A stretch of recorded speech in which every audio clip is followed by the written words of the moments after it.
This week, we visit the Dog Lovers Show in Melbourne. Dr. Kevin has a good opportunity to visit many stands to seek out firsthand what is happening in the world of our dogs. Our resident dog trainer, Chris, visits two of our puppies and their owners at home. We'll visit Kylie and Buddy, and then Philia and Elfie, to see if they have been putting what they have been taught at puppy class to good use at home. First, Dr. Kevin is going to tell us about the growing trend of keeping rabbits and guinea pigs as domestic pets, and how we should look after them. Rabbits and guinea pigs are becoming more and more popular as pets. They are small, excellent first pets for children, and great for apartment living. They don't bark, and they don't scratch the furniture. On average, guinea pigs live up to 6 years, and rabbits up to 8, and both can be very easy to look after. Unfortunately, there is a lot of misleading information about how best to look after our pet bunnies and guinea pigs, in particular, what we should be feeding them. The majority of pet rabbits and guinea pigs in Australia are fed a diet that is predominantly grains, seeds and pellet mixes. These sorts of foods, however, lead to some very common health problems that we see in both our rabbits and guinea pigs. Dental and stomach problems are directly associated with these diets. Rabbits and guinea pigs' teeth grow approximately 3 millimetres a week. They continually grow and require a fibrous diet to grind these teeth down. In addition, both bunnies and guinea pigs require high fibre diets for their digestive systems to work properly. Without this fibre, their stomachs can actually stop working. We call this gut stasis, which can be life-threatening. The pellet and grain mixes are the equivalent of junk foods. They should make up less than 5% of their diet. The majority of their diet should actually be made from hay, green vegetables and fresh grass. 80% of their diet should be hay. Oaten hay is probably the best and grass hay the next best. I know this seems like that I'm being very particular, but I promise it makes all the difference for the health of your pet rabbit. Guinea pigs are a little different to rabbits. Yes, they need the hay and the grass just like rabbits do, but in fact guinea pigs don't produce vitamin C. That means we need to supplement their diet every day with vitamin C. Now, guinea pigs will get that by eating dark green vegetables like bok choy, spinach, silver beet, and we need to make sure that that is given to them every day to make sure that they are actually ingesting vitamin C, because without it they develop scurvy, which is a life-threatening and very serious disease that unfortunately affects far too many guinea pigs in Australia. We are about to meet Costello, a young rabbit that is affected with severe dental disease. We can actually see on the right-hand side of his face he's suffering from severe conjunctivitis, and there actually is a distinct swelling. He's most likely suffering from a painful tooth root abscess. What I need to do now is actually have a look inside his mouth. So what we're going to try and do is actually look inside his mouth and see if I can see his molars. Wow, there's actually pus dripping down from one of his teeth, which could very well be the source of all this infection. Looks like he's dealing with a tooth root abscess. What we're going to need to do is actually take an x-ray of that area to see if there are teeth affected, how many there are affected and how best to treat it. Good boy. Come on, little Costello. We're going to take a little x-ray of Costello now. We would usually do this under sedation or under an anaesthetic. Now, due to his size, that's going to be too dangerous for him, so I'm going to attempt to take the x-ray whilst he's awake. I'm going to lay him and position him in the right spot whilst my nurse Sarah takes the x-ray. Okay, Sarah, go. Good boy. We can actually see from Costello's x-ray that there's an area of radiolucency that's situated above his premolar 1 and possibly his premolar 2. Now, what this confirms is that Costello is certainly suffering from a tooth root abscess. Now, in an ideal situation, these are best treated with surgery. That means a general anaesthetic, and the affected teeth are actually removed. Now, unfortunately, in Costello's case, he's a very small rabbit, and that makes him an extreme anaesthetic risk. What we're going to do instead, therefore, is actually we're going to treat him medically. And what that means is we're going to give him a penicillin injection every 2 days, and that's going to continue for about 4 weeks. Best case scenario, at the end of that 4-week period, he's infection-free.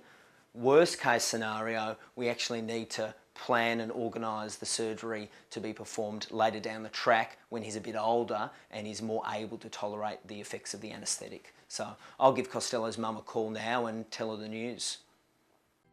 Let's practice. We're going to see Costello again in 4 weeks' time to assess his improvement, but how can we prevent this painful condition from affecting other bunnies? The first thing to do is to slowly change his or her diet to reflect what they really need. That is a very slow introduction of hay, vegetables and fresh grass, and less of the seed and pellet mixes. To make hay more attractive and tasty, because let's face it, moving from junk food to health food is not easy for anybody, spraying hay with fruit juice and offering oat and chaff, which is a cut-up version of the oat and hay, will help smooth the transition. There are a couple of other diseases that we see here at Vets on Parker that affect our pet rabbits, and they're two very nasty viral infections. One is calicivirus and the other one is myxomatosis. The good news is that we can actually vaccinate our pet rabbits against the calicivirus. The way we do that is give them 2 injections 1 month apart when they're baby rabbits and then yearly for the rest of their life. Unfortunately, we cannot in Australia vaccinate our pet rabbits against myxomatosis. So what we need to do is keep our rabbits away from biting insects to keep them free of this infection. Now, how do we do that? Well, in an ideal situation, we'd keep our rabbits indoors. Now, that's not practical for every pet rabbit in Australia, so other ways to keep them away from biting insects is with mosquito proofing their hutch, keeping them out of the outside areas during dawn and dusk, so keep them inside or keep them in their hutch during dawn and dusk, and keep them away from stagnant water. So fairly sensible and relatively easy sorts of things you can do. You can in fact purchase a product that goes on the back of their neck which does help repel mosquitoes, and please speak to your vet for some extra advice about that. And other things like some citronella in their environment which works as a very effective mosquito repellent. Rabbits and guinea pigs make excellent pets, but to keep them as healthy as possible and free from disease, we need to make sure we're feeding them the right sorts of foods. Although readily available, the seeds and grains and pellet mixes should make up only 5% of their diet. The remaining 95% of their diet should be made from hay, fresh grass, fresh vegetables, all this really, really fresh green stuff. And if we do that, well, you can obviously tell they really, really enjoy it. Let's practice. Let's practice. This week, Chris is visiting 2 of the pups in their homes to see how well they are getting on outside of puppy class. First, Chris visits Kylie and Buddy, and later, Philia and Elfie. Hi Chris, good morning. Come in. Where's Buddy? Buddy. Buddy over there. How you doing? That's good. So it's pretty nice and calm when guests come, so this is really good. This is a nice behaviour to have here. You see, investigating the bag, that's pretty normal for most dogs. Yes. It's a fun bag. Okay. You see he's not jumping up on me, which is really good. Just been like that with all your guests? Just you. Just me, so most guests... He doesn't. He's usually calm anyway, so he doesn't really jump up on anyone. He might bark, but it's what you see is really what you get there. Yeah. Oh, yeah. No problem. But ideally, but when you do have guests coming for you, you don't really want No. running up straight away. So all we can do is so remember with the mat, when you're in class, we can start putting a mat around here. Okay. When guests come, we can start teaching to lie down calmly on the mat instead of coming to the front door. People got white clothes on, obviously you don't want them jumping up on him. Yeah, of course. So he's lying down calmly now, I'll give him a little bit of praise. Do you mind if we go take a seat somewhere? Would you like to come through? Yes. Okay, so obviously we've got Buddy lying calmly on his mat now. Do you think that's something you can keep up during a week between classes? Yes. Yeah. Okay, so you see, obviously the dog knows, sit there, be calm, do the doorbell, all those sort of things. So what I'll be practicing is, because it's hard to replicate when you do have visitors over, to be trying to make it as lifelike as I can. So I'll be going out there, ringing the doorbell, even throw some toys around and all those sort of things, just to teach them a little bit of impulse control as well. Now, it's really important, the second he gets up, just tell him no, on your bed again and guide him back there. Okay. Now, how's the outside of the house? When you go to walk him or all those sort of things? Walking's a bit of a nightmare. He actually walks me and he lunges. Lunges. As like he's walking mean. He's very strong now, I've noticed. Yeah. He's going to be a big boy. He is. And I find it when I pull him back, he just doesn't hold that position. He'll keep lunging forward again. So, it's quite tiring for me. Okay.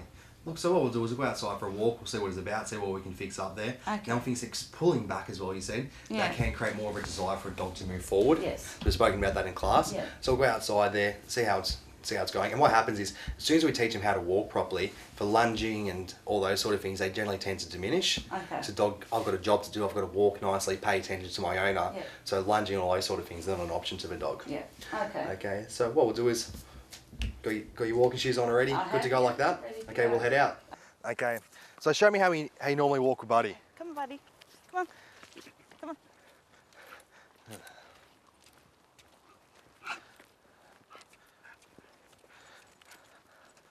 Buddy. So you've normally got quite a bit of this lagging. Is he normally in front of you, behind you? Usually when we first start off, he's in front of me, and then by the end of the walk, he's lagging behind. Okay, so do you mind if I take Buddy for a second? So always got some tasty treats on me when I'm working with young puppies. Yes. So we'll get Buddy's attention now. Buddy, show him we got some treats like that. Gonna hold the lead like that. Hold my hand down there. Good boy. Buddy, sit. What I'm gonna do lots of stop starts and sits with him. Okay. So that way he starts to pay a little bit more attention to me. Buddy, free. Come on. So if he's walking a little bit slow, I might have to encourage him along a little bit. Buddy, come on. So if he goes to go behind you like he has been before, Yes, yeah. just block him, so just use your lead and pull him back like that. Yeah. Buddy, sit. So lots of obedience when you're out walking, so that way the dog pays quite a bit of attention to you. Now what's also good as well is to change direction quite a bit. Yeah. So what happens if a dog starts shooting forward, you change direction, they soon realise they have to start watching you Yeah. quite a bit, and also making sure that he stays in the sit for the whole time. Okay. Okay, free, so we'll start walking, change, free. Good boy, change the beat a little bit. All we're gonna do is a quick little turn. Buddy, good boy, come on, pop up. Encourage him along, come on buddy. Ask him to sit again. Sit. Got him into a position. Good boy. So we'll take off one more time. Buddy, free. Pop up. See, Buddy's pretty tired. He is. Go on. Good boy. Let's practice. We're at home with Filia and Alfie. Alfie's come along a great way at puppy school, heaps more confident from when he first walked in, social with the other dogs, interacting with you, coming when called, working for food as well. If you remember the first class, didn't really want much to do with food, much to do with anything. And you can see he's built up along the way. So have you found that really beneficial taking him to puppy school? Yes, very. It also trains him as well as it trains me how to train him properly. Yeah, that's the main part. Training the dogs is easy, it's all about training the people. It's all about the train the trainer. Yeah. At least you can understand that. Yeah. I'm happy. If you get that part down pat, you're No, halfway there. I didn't know what I was doing and what I had to do and what was wrong and stuff. So you that was feel- good. It was really good. Feel a lot more confident Yes. now handling and working with him? Yes, Great. a lot more. Okay, so our class is coming along really well. Are you having any issues at home? Yes. I guess the toilet training is still not consistent. Yeah. He's got to the stage now where he will walk to the door and he'll look at me to say, need to open it because I don't have a doggy door, Yeah. which is something I think I need to have, but in the meantime I don't have it. So he's getting to that stage where he's asking me to open the door, but it's inconsistent. So there'll be times where he doesn't do that. He's had an accident already. Yeah. So I guess it's the inconsistency. Okay. Now, so with toilet training, you can usually pick up a routine for it. Yeah. Is it happening at any particular times when he's having accidents? I think I try to sort of get him to go outside when he has a drink. Yeah. Inside. But there'll be times when I don't see him having a drink. It's that. And I think when I play with him, I try not to, or to remember to take him out. Yeah. But that's sometimes, I guess, that's not consistent as well. Okay. So when I say, is there any particular times of the day or is it Oh, random? I see. I guess I work, so I guess it's in the morning and mainly in the evening. Mainly in the evening. So at home during the day, is he inside or outside? He's a bit of both because the doors are open, Yeah. and so he's a bit of in and out. So you don't have any problems during the day, he goes outside? He goes outside. No, I still have problems. So while you're at work, is going inside as well? When I'm at work, I take him and he gets minded at my mum's. Okay, yeah. So he's outside at my mum's. So he usually goes. There's an area that he has because mum minds a few dogs in the family. So there's an area that he looks like he's been taught by an older dog to go to a certain area, which was Spencer. Mimicry is always good, yeah. Isn't it? It's great. So that works well at mum's because he's not inside. But here, because it's inside-outside dog, it doesn't seem to work that way. Yeah. Now, so I'm assuming most of these accidents are happening while you're not watching him. Yes, correct. Yeah. Now, so look, there's an age-old saying, which is really good.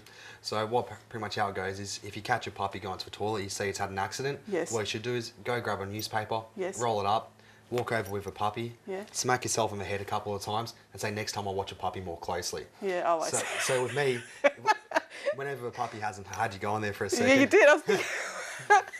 Yeah.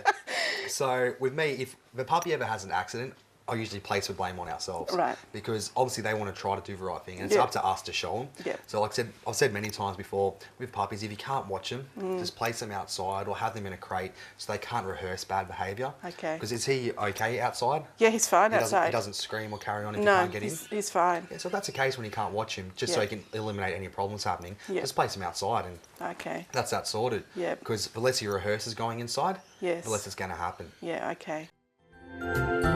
That's practice. That's practice. I'm here at the Royal Exhibition Buildings in Melbourne for the inaugural Dog Lovers Show. I've heard that there's a lot to see and do, so let's go have a look.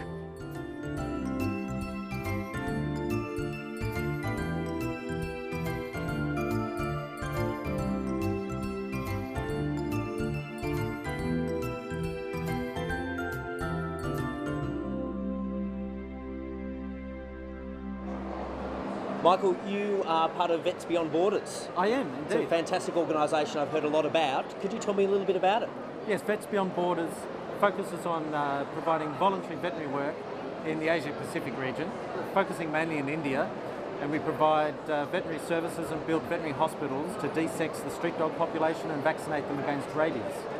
Wow. So you rely on vets coming across to India to help you out, or you rely on the local vet population? A bit of both, actually. In the early stages in the project that I'm involved, it's a lot of voluntary work, but the aim is to train up local staff as veterinarians and also to further enhance the training of the Indian vets so they can do the work themselves. Some of the hospitals that we've developed have already been handed back to the local communities and they run them themselves now as veterinary hospitals. And the aim of the organisation is to reduce the amount of stray dogs and to reduce the amount of rabies that are in these areas? Correct, that's right. If you de-sex about 70% of the dog population in one area and vaccinate them against rabies, you can develop a stable dog population and you can also exclude rabies from that area. In Sikkim, in the northeast of India, they've de-sexed about 30,000 dogs and that's about to be declared rabies-free. Wow. First state in India. Fantastic. Yeah, from Vets Beyond Borders work. So if people are listening to us talk today and want to be involved, how would they go about doing that? Well, the best thing to do is become a member of Vets Beyond Borders. You can do it online, $60, and that buys 150 rabies vaccine doses. Best bargain of the show today. Yeah, absolutely. And you can volunteer if you're a vet nurse or a veterinarian yourself. And if you are not, then you can always go along and help us in our fundraising activities. Fantastic. Sounds like you're doing an amazing job, Michael. Congratulations. Thank you, Dr. Kevin. My pleasure. Thank you. Janai, you work at the Box Hill Institute helping to train nurses, is that correct? Yes, I do. Excellent. Could you tell our viewers a little bit about what's involved in being a veterinary nurse? Yes, to be a veterinary nurse you need to have 15 hours of paid work within a veterinary clinic. You can go into any vet clinic to get that and you go in person and say, hi, my name's Janai, I'm looking at becoming a vet nurse. Yes. Would you be interested in employing me? Yep. And then from there you would get employment. You would come to the TAFE to do your course. Yes. It takes 2 years, 1 day per week. Okay. And you would also have block training at another vet clinic. For those people that are looking at changing careers or have been interested in becoming a vet nurse, could you tell them a little bit about the day in the life of a veterinary nurse within a veterinary hospital? It's varied depending on where you work. Obviously, you can have very large practices that will be a lot more mainstream sort of running through case by case. Smaller practices will be largely signing in animals for the day. If they're coming in for surgery, you'd admit them in for surgery, make sure they're comfortable, no other health issues that there would be, assist the vet in surgeries, clean up after surgery, be responsible for discharge, information on clients. So clients would come in and need pet care information about responsible pet ownership, that type of thing. You would give all of that information. I know I run my own veterinary clinic, Vets on Parker in Templestowe, and my nurses are incredibly valuable. They enjoy their job a lot, incredibly rewarding.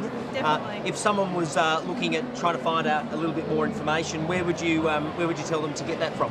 I'd certainly advise them to either go onto the Box Hill website, alternatively they can come into the Box Hill Institute themselves and go up to the Biotech Animal Sciences Department, and we can give them all the information that they need. Janai, thanks very much for your time today. No worries at all. Thank you. Varun, you work for Central Animal Records. Yes, could you tell me a little bit about how that database works? Yeah, for sure. When a pet is chipped, you get a subscription form. Either the vet sends it or the owner sends it in. Once it's in the database, we send out a certificate telling the owner it's on our database. Yes. Then they can come on our website, register, they get a username and password. So they can log in, for example, if they're moving, they're changing mobile numbers, they can update the details, which is very important. It's really important, Varun, because as a vet, I see stray dogs and cats come into the clinic on a regular basis. That's right. And unfortunately, all too often, what happens is we have a scanner like this and we scan the pet, and the microchip should be situated between their shoulder blades. And you know, fantastic. We get the microchip number, we contact Central Animal Records, and we get the client's details. But all too often, what we find is that the owner's contact details have changed. And we can't get hold of the owner. Now, in that sort of situation, all we're left to be able to do is actually send the animal to the council. That's right. So what I certainly urge all owners to do is to make sure that when they are moving, when they are changing contact details, they contact the database in which their pet's microchip is registered with. I think as of yesterday, we've done 500,000 recoveries. Wow. Yeah. That's amazing. That's amazing, isn't it? So just to let you know how many pets get out, and how important it is to get animals chipped. And this is the size of the microchip. It's tiny. That's the size of a grain of rice. It is. And we've got a smaller one now, which we are marketing for smaller pets. Because the gauge of the needle is too big for smaller pets. So we started marketing the mini chips. It's half the size. Yeah, wow. And, we recommend that for cats and smaller pets. Yeah, wow. Very, very small. Yeah, very small. So everyone needs to make sure their pet is microchipped. It's really, really important because it's the only way that we can find the owner of that pet if they don't have a collar or a tag. And it's really important that people change their details if they are moving. That's true. So Guide Dogs Victoria has quite a number of different services that we provide free of charge. So we have obviously guide dog mobility services. We also have ABI, which we call acquired brain injury, which is generally stroke victims. Yes. We also have a children's mobility team that look after vision impaired children and give them all different sort of aids that they can have to help them move around independently. We also have a really superior breeding centre as well. Fantastic. Probably the best in the country. Wow. So who have we got here? This is Geordie. He's a 3-year-old guide dog. He's magnificent. Could you tell me a little bit about the process that these dogs go through from an 8-week-old puppy to become, you know, a blind person's guide dog? So when we have Alicia born, at about 6 or 7 weeks, they actually go into a puppy raiser's home. Yes. And they stay with them until they're about 12 months old. Yep. So we've got about 110 different puppy raisers, and we're always looking for puppy raisers. Okay. So from 12 months of age, what happens after that? So then they're assessed, and they, you know, if they pass that assessment, they come in and they do full guide dog training. Okay. And they'll do that up until about 18 months of age. Okay. And then at that point, they'll probably be matched up with a client, and that's a really, I guess, comprehensive process, so that we make sure that we have the perfect dog for the right vision impaired client. But we also send dogs overseas to other international guide dog schools. Wow. We send them around Australia as well because we've got such a superior breed of dog. Yeah. And Laura, if people would like to donate to Guide Dogs Victoria, how would they go about doing that? Look, we're always looking for donations.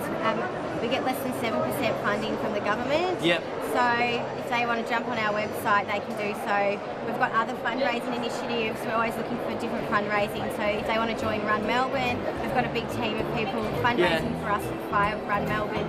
Yep. Jump on our website, they can donate. Perfect. Well, thanks for your time, Laura. Thanks, Geordie. I could sit and pat him all day.